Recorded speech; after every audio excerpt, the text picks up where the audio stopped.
नैतिकता और साहस के एक अद्भुत उदाहरण के रूप में निक फ्यूरी ने अल्टीमेट यूनिवर्स से पृथ्वी 616 पर एक निर्णायक हमला किया है। उनका उद्देश्य केवल अस्तित्व की रक्षा करना ही नहीं है, बल्कि यह सुनिश्चित करना भी है कि दोनों वास्तविकताएं, जो भिन्नताओं से भरी है, एक दूसरे के साथ सहअस्तित्व में रह सकें। यह कहानी का एक महत्वपूर्ण मोड़ है, जो हमें एक नई दिशा की ओर ले जाता है। इस बीच फैंटास्टिक फोर ने एक मल्टीवर्सल जीवन राफ्ट की योजना बनाई है, जिसका मुख्य उद्देश्य विभिन्न नायकों को बचाना है। यह राफ्ट एक उम्मीद की किरण है, जिसे संभावित विनाश से बचने के लिए सचेत रूप से तैयार किया गया है। इस प्रयास में न केवल नायकों की जान बचाने की कोशिश की जा रही है, बल्कि एक नई दुनिया की आधारशिला भी रखी जा रही है। हालांकि रीड रिचर्ड्स की कोशिशों के बावजूद फैंटास्टिक फोर के अन्य सदस्य नष्ट हो जाते हैं। यह एक दर्दनाक मोड़ है, जो उनकी स्थिति को और भी गंभीर बना देता है। यह घटनाक्रम दर्शाता है कि कितनी कठिनाइयां और चुनौतीपूर्ण क्षण आ सकते हैं, जब नायकों को अपनी सीमाओं का सामना करना पड़ता है।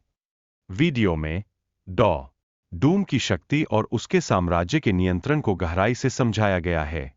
उन्हें एक प्रकार का भगवान माना जाता है।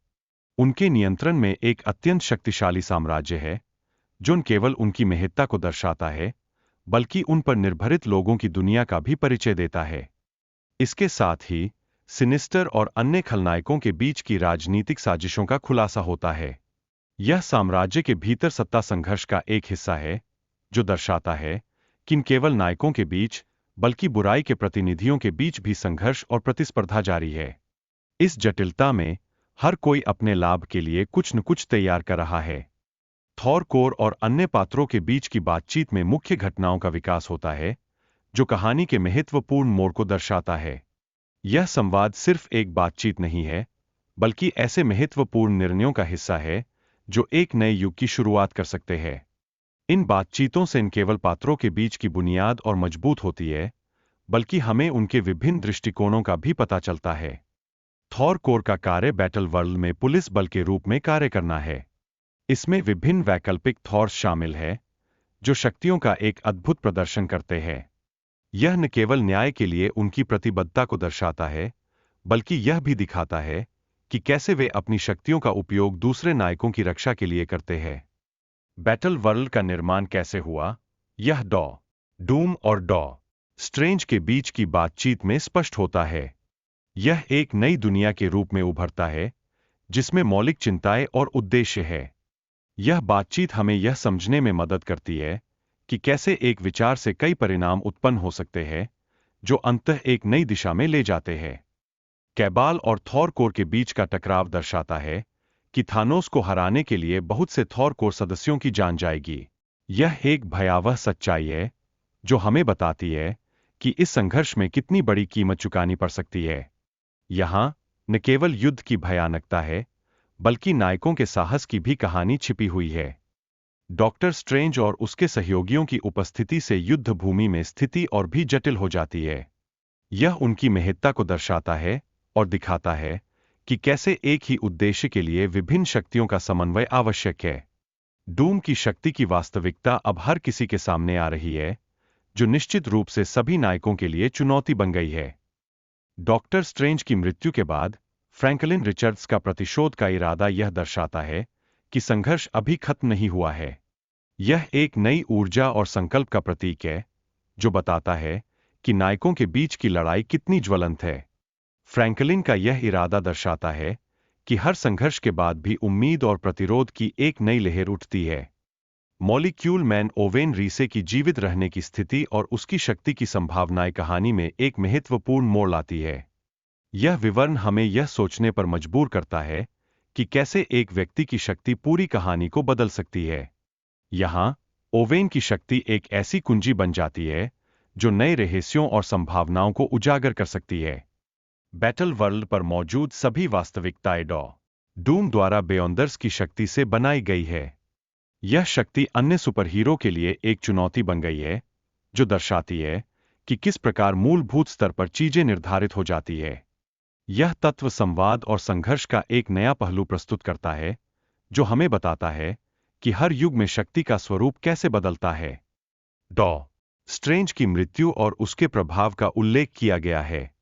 यह घटना बैटल वर्ल्ड के अन्य पात्रों की प्रतिक्रियाओं को प्रभावित करती है। हर एक प्रतिक्रिया उन लोगों के लिए एक संकेत बन जाती है जो अपनी यात्रा पर है। यहाँ मौत के बाद भी प्रभाव और निरंतरता का एक द्वार खुलता है। फ्यूचर फाउंडेशन का संदर्भ दिया गया है, जो तकनीकी विकास के लिए प्रमुख व्यक्तियों को एकत्र करता है। यह संगठन बैटल वर्ल्ड में डूम के खिलाफ एक महत्वपूर्ण भूमिका निभाता है। यहाँ नए विचारों और प्रयासों का समन्वय होता है, जो संघर्ष को और रोचक बना देता है। फ्रैंकलिन स्टॉर्म की यादों में बदलाव करने के लिए डूम की योजनाएं और उसकी शक्ति का प्रभाव इस कहानी में महत्वपूर्ण है। यह एक जटिल खेल है, जिसमें यादें, भावनाएं और शक्ति की लहरें एक दूसरे को प्रभावित करती है। यहाँ डूम का यह चालाकी भरा खेल हमें यह सोचने पर मजबूर करता है कि क्या वह अपनी योजनाओं में सफल हो सकेगा। बैटल वर्ल्ड में थानोस और बेन ग्रिम के बीच संवाद से सत्ता के संघर्ष और विश्वासघात का पता चलता है। इस संवाद में व्यक्तिगत स्वार्थ और बड़े उद्देश्य के बीच की लड़ाई स्पष्ट होती है। यह दर्शाता है कि कैसे हर निर्णय का प्रभाव दूर तक जाता है और पात्रों के निर्णयों का मूल्यांकन करना कितना महत्वपूर्ण है। मैक्सिमस, जो एक क्रांति का नेता है, डूम के खिलाफ विद्रोह को आकार देने के लिए महत्वपूर्ण भूमिका निभाता है। उसकी इस भूमिका की गहराई में उतरने पर हमें यह समझ में आता है कि परिवर्तन लाने के लिए साहस और नेतृत्व की कितनी आवश्यकता होती है। यह एक ऐसा परिवर्तन है जो सिर्फ मैक्सिमस का नहीं, बल्कि सभी का है। थॉर कोर के सदस्यों ने डूम के खिलाफ विद्रोह किया है, जो दर्शाता है कि सभी को डूम की योजनाओं पर संदेह हो गया है। यह न केवल उनके बीच की एकजुटता को दर्शाता है, बल्कि यह भी बताता है कि कैसे उन पर विश्वास खत्म होता जा रहा है। यह विद्रोह एक ऐसी लहर है जो पूरे बैटल वर्ल्ड को हिला सकती है। रेड रिचर्ड्स और ब्लैक पैंथर के बीच की बातचीत महत्वपूर्ण है, जो उनके गहरे दोस्ती और साझा अनुभवों को दर्शाती है। यह संवाद हमें बताता है कि दोस्ती और सहयोग के मूल तत्व क्या होते हैं, विशेषकर तब जब विपरीत परिस्थितियां सामने होती है। यह गहराई भावनाओं को और भी मजबूत बनाती है। ब्लैक पैंथर का जॉम्बी से लड़ाई में एक नया दृष्टिकोण पेश करना, जो उनके नेतृत्व की क्षमता को दर्शाता है। यह न केवल उनकी साहसिकता को उजागर करता है, बल्कि उनके रणनीतिक दिमाग को भी सामने लाता है। यहाँ एक नायक की कहानी केवल उसकी शक्ति नहीं, बल्कि उसके विवेक और निर्णय क्षमता पर भी आधारित है। ब्लैक स्वान की भूमिका और उसकी शक्तियां जैसे सुपर स्ट्रेंथ, टेलीपैथी और उड़ान का उल्लेख किया गया है। ये शक्तियां उसे स्टार लॉर्ड से कहीं बेहतर बनाती है। यह स्पष्ट है कि यहाँ सिर्फ ताकत ही नहीं, बल्कि बुद्धिमत्ता और नियंत्रण भी महत्वपूर्ण है। ब्लैक स्वान का यह स्वरूप हमें बताता है कि शक्ति का सही उपयोग क्या होता है। थानोस की योजनाओं को डूम द्वारा नजरअंदाज किए जाने और उसकी शक्ति के बारे में गलतफहमी पर चर्चा की गई है। यहाँ डूम की अहंकार और थानोस की महत्वाकांक्षाओं का विश्लेषण किया गया है। यह दर्शाता है कि कैसे स्वार्थ और अहम के चलते सही निर्णय भी गलत दिशा में जा सकते हैं। मल्टीवर्स के पतन के बाद ब्लैक पैंथर की उपस्थिति और इन्फिनिटी गॉन्टलेट के साथ उसकी भूमिका को महत्वपूर्ण बताया गया है। यह डूम के खिलाफ संघर्ष को और भी रोचक बनाता है।